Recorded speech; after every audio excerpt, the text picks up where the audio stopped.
tal? Es un gusto darte la bienvenida a este tu espacio Jóvenes en TV y claro, a la programación de Conciencia Histórica.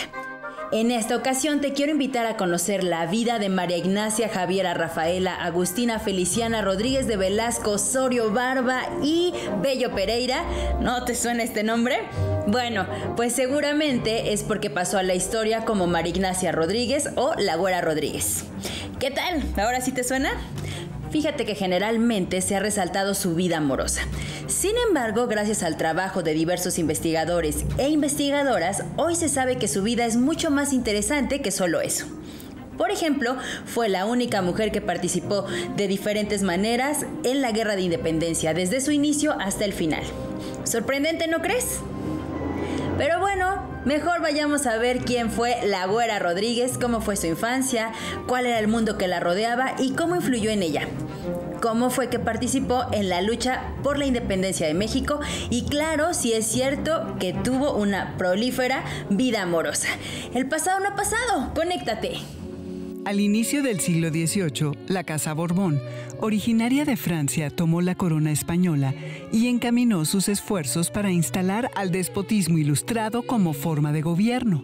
En este marco se impulsó un nuevo estilo de vida, así como una serie de reformas modernizadoras basadas, por un lado, en el absolutismo monárquico, que concebía que todo el poder debía estar en manos de un rey, y por otro, en la Ilustración, un movimiento intelectual, filosófico y cultural que destacaba, entre otras cosas, la importancia de la razón y la división de poderes. A la Nueva España, que gozaba con cierto grado de autonomía, primero llegó el estilo francés de la mano de sastres, peluqueros y hasta cocineros, y posteriormente comenzaron a adoptarse ciertas costumbres afrancesadas, como las tertulias, que hicieron lucir la vida de las clases altas, constituidas básicamente por peninsulares y criollos, es decir, europeos y americanos. Cabe resaltar que, entonces, un 40% de la población estaba constituida por indígenas, otro 40% por mestizos, mulatos y castas intermedias, y el 20% restante por peninsulares y criollos, en cuyas manos estaba el poder y el control de la sociedad. En 1765, por orden de Carlos III, José de Gálvez llegó a la Nueva España para hacer cumplir las reformas borbónicas y, con ello, reforzar el poder real, centralizar la administración, aumentar la recaudación y asegurar la dominación de las colonias americanas. En este sentido, entre otras cosas, limitó el poder del virrey dividiendo el territorio en intendencias, cada una con un dirigente, incrementó el tributo de los indígenas, redujo los cargos que poseían los criollos y colocó a la iglesia por debajo del poder del rey. Más tarde abrieron sus puertas el Palacio de Minería, el Real Colegio de Cirugía y la Real Academia de San Carlos, entre muchas otras instituciones educativas, para lograr el progreso a través de la razón y el conocimiento, así como para promover las bellas artes. En este contexto de grandes cambios políticos, sociales e intelectuales, aparece la protagonista del programa de hoy. María Ignacia Rodríguez nació en la Ciudad de México el 20 de noviembre de 1778 y ese mismo día la llevaron a bautizar a la parroquia del Sagrario. Sus padres fueron Antonio Rodríguez de Velasco y Jiménez, regidor perpetuo del Ayuntamiento de la Ciudad de México, y María Osorio Barba y Bello Pereira, una criolla de buena cepa. Tuvo una hermana y desde muy pequeña, por el color de su cabello, fue reconocida como la Güera Rodríguez. Prácticamente no se sabe nada de su infancia, pero se puede deducir por las costumbres de la época. Entonces, las niñas y los niños eran vistos como adultos pequeños. Por ello, sus padres buscaban la manera de que aprendieran las conductas de la madurez y a cumplir con las obligaciones que les correspondían. Las niñas de la alta sociedad vivían en medio de la abundancia y estudiaban en las escuelas de amigas, donde aprendían el catecismo, a comportarse correctamente y a tener buenos modales, así como a leer, escribir y realizar operaciones aritméticas. Esta educación la recibían desde los 3 hasta los 9 años, cuando se consideraba que su infancia había concluido. Después, en algún colegio de monjas o con algún maestro particular, recibían una educación media, en la cual reforzaban aquello que habían aprendido en la escuela de amigas. Además, estudiaban canto, música, baile, costura y moda. Cabe destacar que las mujeres de aquel tiempo eran vistas como inferiores intelectualmente a los hombres, por lo que solamente debían ocuparse de su casa y de sus hijos, así como de cuidar devotamente a su marido y de mantener limpio su honor. Y bueno, todos los conocimientos que adquirían estaban encaminados a estos fines. Por su posición social, seguramente, la Güera Rodríguez asistió con regularidad a paseos, tertulias y bailes, y se relacionó con mucha gente de la clase política. Diferentes investigaciones coinciden en que todo esto le permitió crecer como una niña alegre, segura, extrovertida, religiosa y quizás voluntariosa. Al paso de los años, la Güera Rodríguez se convirtió en una bella adolescente, a la cual no le faltaban admiradores.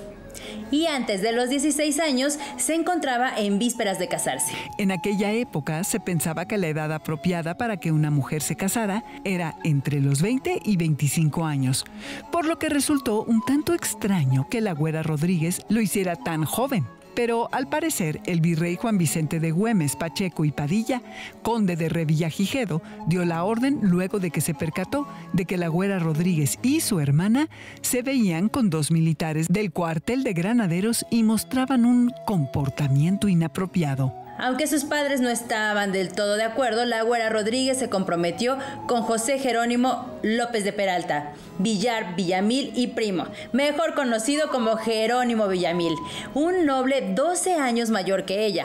Por su parte, su hermana contrajo matrimonio con el hijo del marqués de Uluapa, con quien se casó en 1794.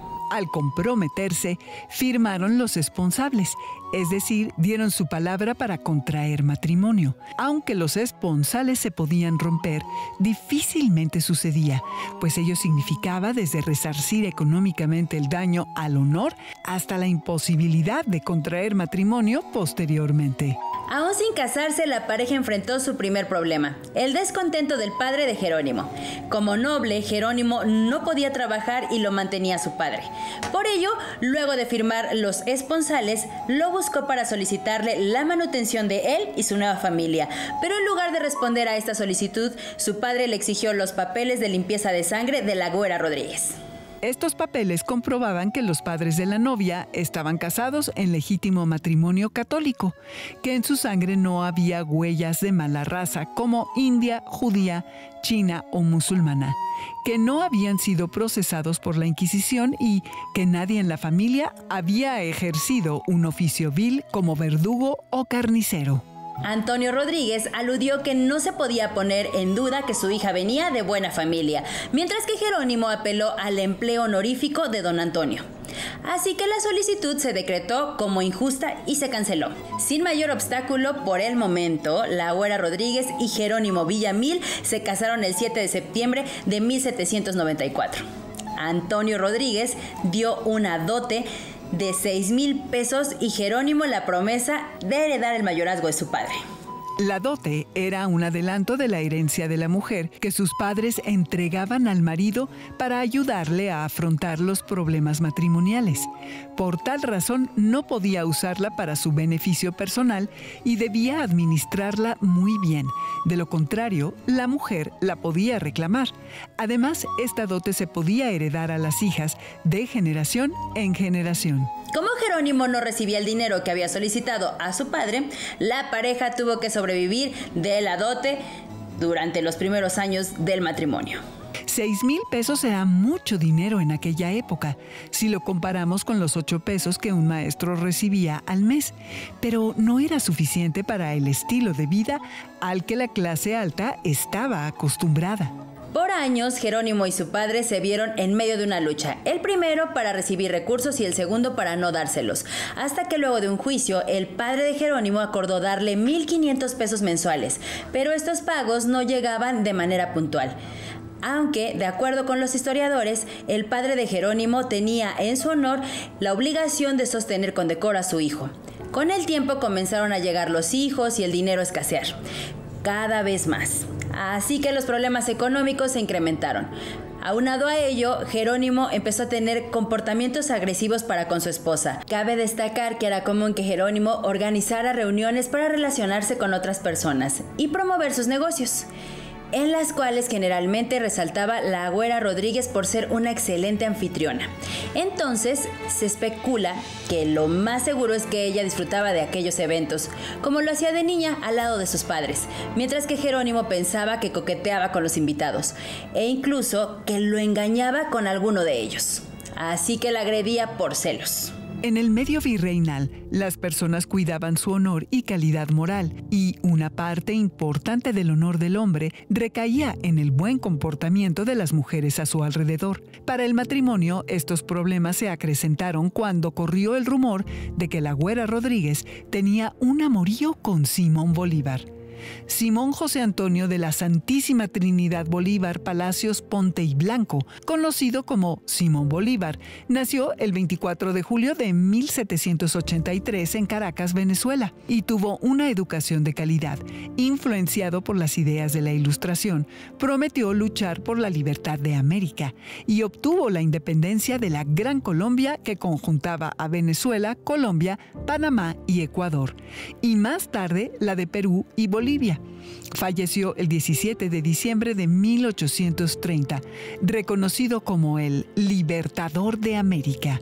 Siendo un joven de 16 años, Bolívar viajó de Venezuela a España para continuar sus estudios. Sin embargo, el barco tuvo que esperar 8 días en Veracruz, tiempo en el cual se hospedó en la casa de la hermana de la Güera Rodríguez, por lo que seguramente allí se conocieron. Aunque se rumoró un romance entre ellos, este no se pudo comprobar, y parece poco probable, considerando que Bolívar estuvo muy poco tiempo en estas tierras y que ella estaba embarazada, pues ese mismo año nació una de sus hijas. Con el tiempo, los rumores sobre la Güera Rodríguez continuaron y después la relacionaron con su compadre, Mariano Beristain, y luego con un sacerdote de Guadalajara llamado Ramón Cerdeña, amigo de su compadre. Quizás porque estos hombres se quedaron en diversas ocasiones en la casa de los Villamil, incluso en una habitación contigua a la de la Güera Rodríguez. El rumor más fuerte fue que el sacerdote llegó a tutear a la anfitriona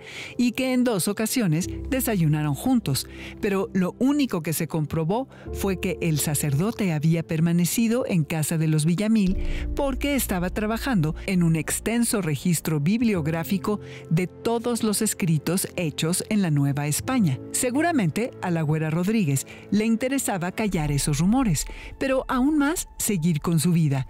Por ello, aunque su esposo se encontraba de viaje de negocios, se fue con Mariano Beristain a San Agustín de las Cuevas y regresó a su casa ya muy entrada la madrugada.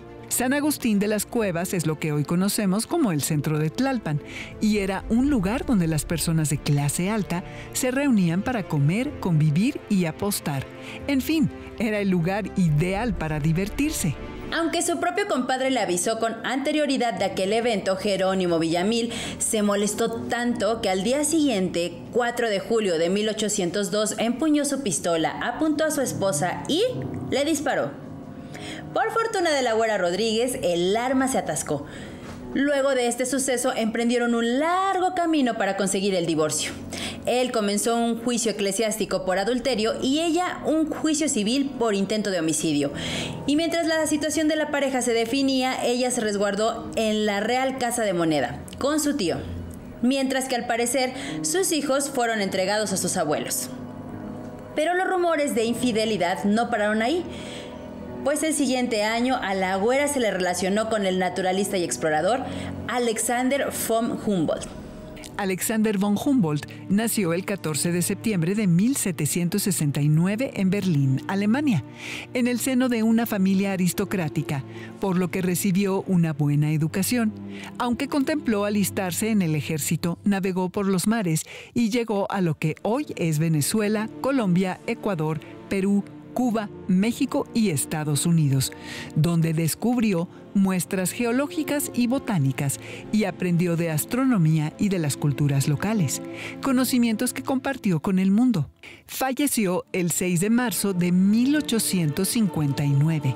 Cuentan que un día, estando la Güera Rodríguez de visita en casa de sus padres, apareció Humboldt solicitando ayuda para conocer algunos plantíos de nopal y la grana cochinilla, y que sorpresivamente ella se posó frente a él y se ofreció a llevarlo. Asimismo, que Humboldt quedó tan impactado que dijo que era la mujer más bella que había visto en su vida. Después visitaron juntos algunos plantíos de nopal y se pasearon por diversos lugares, pero una vez más no se hallaron pruebas de romance alguno. Aunque las demandas de divorcio siguieron en pie, no avanzaron por un tiempo debido a los conflictos de poder entre el gobierno y la iglesia, y porque no se sabe la razón, la pareja se otorgó un tiempo. Además, recibieron a su última hija. Finalmente, la muerte llegó para Joaquín Villamil en 1805. Y dado que ninguna de las dos demandas de divorcio se consolidó, ella, María Ignacia, heredó sus bienes. No hay un número exacto de los hijos que tuvo este matrimonio, pero fueron 5 o 6. Un año después, la Güera Rodríguez se casó con Juan Ignacio Briones, un exitoso comerciante de alrededor de 80 años. Siendo él un hombre mayor, dicen que lo más probable es que este matrimonio fuera un negocio donde él ganaba estar al lado de una mujer bella, joven y alegre, y ella ser la futura heredera de una fortuna. Pero el matrimonio no duró mucho, pues la Güera Rodríguez enviudó a los pocos meses. Su esposo no la contempló en su testamento, pero sí incluyó una cláusula especificando que si hubiera un hijo o hija de por medio, él o ella heredaría su fortuna.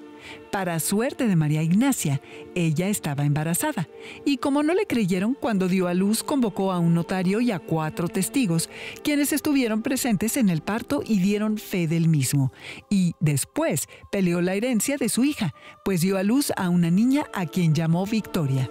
Al final obtuvo la herencia esperada, incluso cuando su hija solamente vivió 1 año y medio.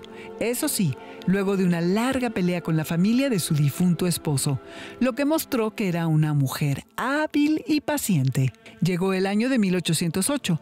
En España, Napoleón Bonaparte derrotó al rey Carlos IV, y entre 1808 y 1810, en la Nueva España, diversos grupos de criollos comenzaron a conspirar para combatir a los peninsulares y acabar con las desigualdades sociales. Aunque generalmente han figurado hombres como los protagonistas, en la lucha de independencia participaron mujeres, algunas en el campo de batalla, otras a través de sus plumas y otras más proveyendo recursos, como lo hizo la Güera Rodríguez, quien, por cierto, fue la única mujer que estuvo presente de principio a fin en la lucha de independencia. A ciencia cierta, no se sabe por qué se interesó en esta lucha, pero se cuenta que en 1809 sostuvo frente al entonces virrey Francisco Javier de Lizana y Beaumont que personas cercanas a él estaban conspirando para asesinarlo, y entre ellas se encontraban líderes peninsulares relacionados con la destitución del anterior virrey Iturrigaray, tal vez con el propósito de desprestigiar a los líderes peninsulares ante los ojos del virrey y conseguir una ventaja para los grupos criollos. Luego, en 1810, se unió a la conspiración de Querétaro, brindando su apoyo económico para el arranque de la Guerra de Independencia. La conspiración de Querétaro integró a personajes como Miguel Domínguez y su esposa Josefa Ortiz, Ignacio Allende, Juan Aldama, Mariano Abasolo y Miguel Hidalgo, con el propósito de constituir un gobierno autónomo en la Nueva España. Después, durante el desarrollo de la lucha armada, la Güera Rodríguez se unió a la Sociedad de los Guadalupes. Los Guadalupes fue una organización secreta conformada por personas cercanas a las altas esferas que, entre 1811 y 1814, primordialmente, informaban sobre los movimientos del gobierno de la Nueva España a la causa insurgente. Como ya sabemos, la Güera Rodríguez con mucha frecuencia asistía a fiestas, reuniones y tertulias, y convivía muy de cerca con personas de la alta sociedad, con poder en los ámbitos sociales, políticos y económicos. Ello le permitió recolectar información privilegiada para la planeación del movimiento. Sin embargo, no todo fue sencillo. Pues entre 1809 y 1811, no hay una fecha exacta, la Güera Rodríguez fue llevada ante el Tribunal del Santo Oficio, acusada de complicidad con la Guerra de Independencia. En la época novohispana, el Santo Oficio se encargaba de investigar el uso de la magia, la lectura de libros prohibidos, el consumo de plantas, el uso de procedimientos indígenas y la realización de prácticas no adecuadas, además de la blasfemia, los reniegos y la bigamia. Y, en caso de culpabilidad, aplicaba castigos como el adoctrinamiento, la reclusión, la vergüenza pública o el trabajo en hospitales. Ante las acusaciones a su persona, la Güera Rodríguez contraatacó exponiendo lo que sabía de algunos connotados inquisidores, y eso debió haber sido muy interesante, porque en poco tiempo quedó absuelta por falta de pruebas. Cuentan que, tiempo atrás, había sido acusada por posar semidesnuda para una pintura, pero al final tampoco encontraron pruebas de su culpabilidad. Como sea, quedó libre y siguió apoyando la causa independentista, la cual enmarcó duros enfrentamientos con diferentes líderes al frente hasta 1820. En este año, en España, el movimiento liberal puso fin al absolutismo e impulsó una monarquía constitucional sin privilegios para las clases altas, el clero y el ejército. Ante esto, el canónigo Matías Monteagudo y el ministro de Inquisición José Tirado convocaron a un grupo de clérigos y criollos de la clase alta para independizar a la Nueva España. Así nació la conspiración de la Profesa, la cual se reunía en la iglesia conocida con este nombre. Se sabe que la Güera Rodríguez fue partícipe de la conspiración de la Profesa y que propuso que Agustín de Iturbide fuera el militar que independizara a la Nueva España. Agustín de Iturbide nació en 1783 en Valladolid, en el seno de una familia acomodada. A los 17 años definió su vocación militar y en 1805 se casó con Ana María Guarte. Aunque por varios años combatió contra los insurgentes, en 1821 unió fuerzas con Vicente Guerrero y gestaron el Ejército Trigarante, con el cual se consiguió la independencia de México. Después se convirtió en emperador, sin embargo, por poco tiempo, pues en 1823 fue desconocido como tal y en 1829 fusilado. Fue en este tiempo que comenzaron a surgir rumores de que entre Iturbide y la Güera Rodríguez existía una relación amorosa, incluso que ella fue quien lo convenció a unir fuerzas con Vicente Guerrero para independizar a la Nueva España. Cuando el ejército trigarante entró a la Ciudad de México, pasó frente a la casa de la Güera Rodríguez. Al verla, Iturbide se detuvo y le entregó una pluma de su sombrero, la cual ella colocó en su pecho. ¿Qué te parece? En fin, algunas cosas que permitieron ver cierta cercanía entre ellos fue que Francisco Novella entregó la Ciudad de México mediante un pacto firmado en la hacienda La Patera, que era propiedad de la Güera Rodríguez. Y bueno, aunque se les vio juntos en repetidas ocasiones, no existen pruebas fehacientes de que entre Iturbide y la Güera Rodríguez hubiera un romance, y si lo hubo, este llegó a su fin cuando él salió de México en 1823. En 1825, la Güera, María Ignacia Rodríguez, se casó con Juan Manuel Elizalde, un comerciante chileno que llegó a ocupar el puesto de alcalde primero del Ayuntamiento de la Ciudad de México. Dicen que desde entonces llevó una vida tranquila y continuó fomentando sus relaciones sociales, protegida por el amor, la comprensión y el apoyo de su marido. En 1847, Fanny Calderón de la Barca la describió como una simpática y hermosa mujer, con bucles rubios y una dentadura blanca completa. Sin embargo, en 1850 adquirió una enfermedad degenerativa que la llevó a verse muy grave. Y quizás presagiado su destino, luego de estabilizar su estado de salud, decidió llevar una vida más religiosa, hasta que se apagó el 1 de noviembre de 1851. Artemio del Valle Arizpe escribió: la Güera fue mucho más que sus amantes, mucho más que una mujer noble. Su lucha fue fundamental no solo para la independencia, sino para las ideas feministas que siguieron años después. Reivindicarla es reivindicar a todas las mujeres mexicanas. Sin duda, fue una mujer que rompió estereotipos y brilló con luz propia. Y bueno, el tiempo se nos acabó, pero no me quiero despedir sin antes recordarte que Jóvenes en TV es un espacio de reflexión y de construcción de conocimiento, donde tu participación es muy importante, así que no dejes de escribirnos. Únete a la comunidad de Jóvenes en Casa en Facebook y visítanos en jovenesencasa.cep.gov.mx. Te invitamos a ver nuevamente este programa a través de nuestro canal de YouTube y a seguir reflexionando en torno de la vida de la Güera Rodríguez. El pasado no es pasado, conéctate.